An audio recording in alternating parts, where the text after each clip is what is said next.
We've just got one step closer to a pretty damn cool future. So here's the deal. One handheld is clearly not enough for Valve. This doesn't mean a new Steam Deck. What it means is the launch of the SteamOS-powered Lenovo Legion Go S. And that means Valve are already looking to the future. What happens beyond that device? They are thinking about every third-party device that can run SteamOS. And that's real big. What they're thinking about is the user experience problems that have kind of made Linux struggle. What Valve basically needs is users to feel confident that the games they buy will actually run and run without frustration. So what they've done is come up with a traditionally Valve way of solving the problem. They're basically setting new standards for the store. And this is the beginning of a wider rollout, one that I think will take us to exciting places. Here it is, SteamOS compatible. This is a new label for any game that Valve has confirmed will run in SteamOS alongside any required middleware. So basically, regardless of device, if you run SteamOS and you see that logo, the idea is you're good. Now, it doesn't replace Steam Deck Verified, rather it's alongside that, and it'll be handled as a part of the same verification process that Valve has already got. Deck-compatible games will automatically get the SteamOS badge, which pretty much makes sense. Those are games that have already been running through Proton for ages now. But what we're talking about here is new PC hardware, not just the Steam Deck. Now, of course, as I'm sure you've felt, performance is not a binary pass-fail, but this is. You either have the new badge or you don't. So the perhaps bad news here, though really it would be more than Valve could really handle, Valve are not talking about how a game runs. They're not talking about performance. That's outside of the scope here. This is a yes or a no. Will it run in SteamOS? Will it not? Basically, it's a little bit like how you get the Mac badge if a game is compatible on Mac. Though on top of that, there's a little extra context, like if you need an internet connection or a mouse input during the initial setup. That's as far as this feature goes for now, but the real big news is that it is just the beginning. Valve said that this is just the first step. It's a future that could disrupt gaming. That's why this is designed to be future-proof, because whatever devices or hardware config SteamOS is installed on in the future, Valve are setting up their storefront so that they can sell you a product for it. They cannot guarantee it will run well. Like literally, they cannot do that, so they're not trying to do that, but they can guarantee that it will run. Because, much like everything that Valve does, this is about building a self-sustaining system. And it's the thinking, right? Thinking like this is a major part of their astounding revenue per employee. Like literally, Valve are one of the most efficient businesses at scale on planet Earth. So why hire legions and legions of people when you can just build a system that puts the onus onto devs to use and users to then enforce? Because something that Valve haven't really mentioned here is something that's been a bit of a concern with Steam Deck verification. What happens when something breaks? The good news is that thanks to deck verification, we've already got a real good idea of how this is going to be rolled out. So per Valve, right, there are a few reasons why they would re-review a game that has already been marked as deck compatible. Two of them are on Valve, right? So one is if there's a new version of Proton, the other is if Valve have changed their testing system. But the other stuff, that is on devs and on users. So as an example, say a dev adds an anti-cheat system or maybe a launcher in a way that SteamOS just cannot interface with. That is on a developer to get right and on users to call out. And we've seen a clear example of this in the form of Apex Legends, because when they ended Linux support, they earned many negative reviews. Now, if they didn't tell Valve, those negative reviews would have alerted everybody. But thankfully, they did tell Valve. Valve removed the verified status. And for Valve, that is as good as automation gets, at least right now. I'm sure Gabe will cook up some crazy AI agent that will magically solve all of this.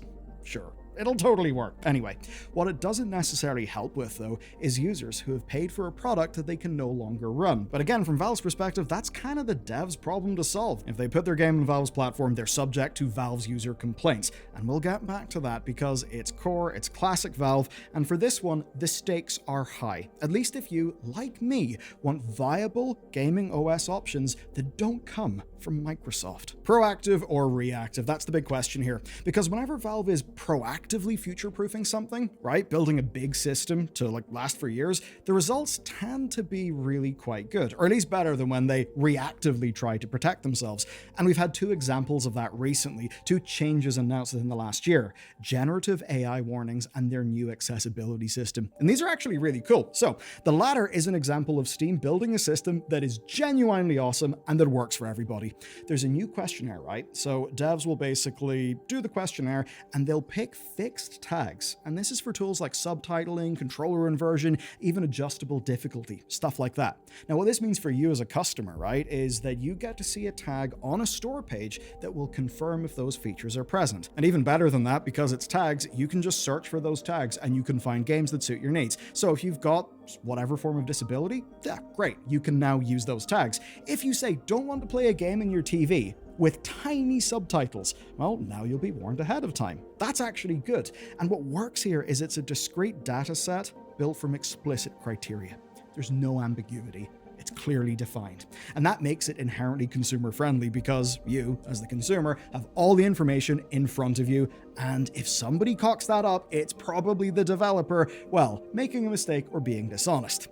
Now we can contrast that with how Valve reacted to the influx, the torrent of generative AI slop that flopped its way onto Steam. And I'm sure you remember that with Steam Next Fest and the just ridiculous situation in the store for the first few days. Now that system has proven to be a lot less useful, likely because Valve basically saw pissed off users and did something real hasty. Basically, Valve needed to make sure the devs were responsible for the legal risk on their store pages, and they did that seemingly without much thought for, the wider way that Steam works. And I mean that quite literally. Steam's AI tags are actually not data in the same way that the accessibility tags are. Instead, they're just a text disclosure field, and that actually causes problems because it makes games like Call of Duty equivalent to Face Miner. These games are very much not the same. Now, we know the former has AI-generated assets, but the latter, the indie game, is itself a piece of art, a statement saying the game is about generative AI without featuring it. But in Steam's database, they're held as being equivalent, and that does not help customers. It's basically giving Valve something to hold up as a shield whenever somebody accuses a product that they sell of plagiarism, so that they are protected. So, why have I went in this tangent? Well, actually for a very, very good reason. These things are a perfect example of Valve being peak Valve in a really good way, and then in a less good way. And that is going to matter in the future. What's good is the SteamOS changes are basically Valve doing things in a good way. That's Valve at their best, and it matters. It matters because, while Valve does run a good store, what we now need to see is how good Valve runs a platform. And that is a fundamentally different thing, not only just for you and me and our experience, but also how Valve are treated, and perhaps even regulated as a company. Okay, we've reached the big exciting bit. What we're now entering is a new era for Valve. It's one they maybe wanted to be in before with Steam machines, but that didn't work. Now we're here and they have a true shot. What we've also seen, though, is monopoly arguments for years made against Valve, and that includes in ongoing court cases. We don't know how those cases will go, and those have been that Valve just maintains a store, despite the fact that they're seen by many people as the de facto platform to play games.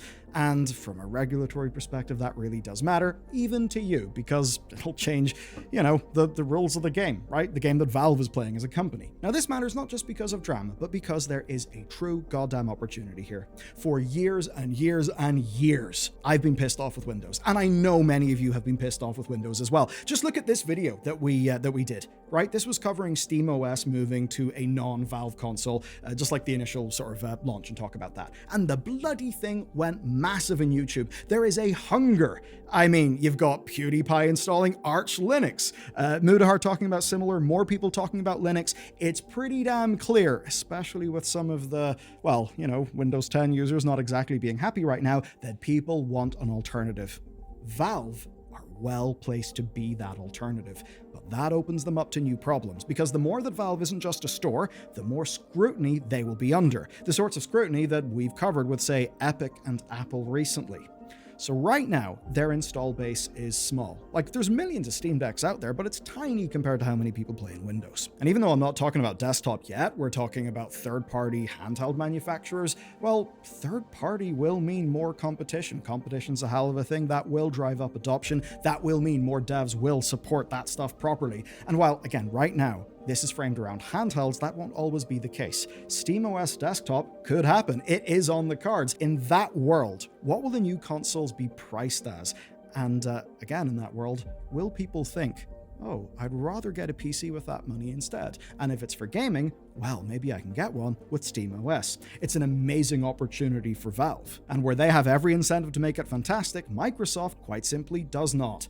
I mean, Microsoft growing Xbox is good, but Windows is an increasingly bloated operating system that is great at frustrating users, and, well, their actions show that they're not really that competent when it comes to fixing those problems. Valve don't have to make money with OneDrive or, Copilot Enterprise. They make money from us buying games. That aligns our incentives. That means that Valve is better positioned than anyone to make the ultimate, best gaming operating system. And unlike some small little startup company or some other person in the space, Valve have data. They have billions and billions and billions of data points. They truly are in a unique position to make the ultimate gaming OS. And as much as one could easily see anti-competitive lawsuits in the future, well, just look at the operating system breakdowns. Windows is dominant. Though, I mean, look, if I could do anything, it would be this. It would be to put Gabe Valve and Tim Apple in a room and not let them out until Mac Proton is a thing. But anyway, that's basically the news. Valve are making SteamOS on third-party hardware official. Not only that, with the ROG Ally, the ROG Ally Go S, whatever, device names are stupid, they're now making a system that will be there for every handheld device. I think it's pretty clear that's only the start. At one point, we know that strategically Valve wanted to do Steam machines. And if you weren't there at the time, it was basically PCs that would be like running, Steam Big Picture in the format of a console. Valve wanted to attack the living room television. And so my question for you is, where do you think they will go next? Do you think they go desktop, or do you think they try to go under your living room television? Let me know what you think. This is a massive opportunity. I think that's pretty much obvious. I hope it happens. With that said, though, I think you should watch this video next, because man, the news really is spicy.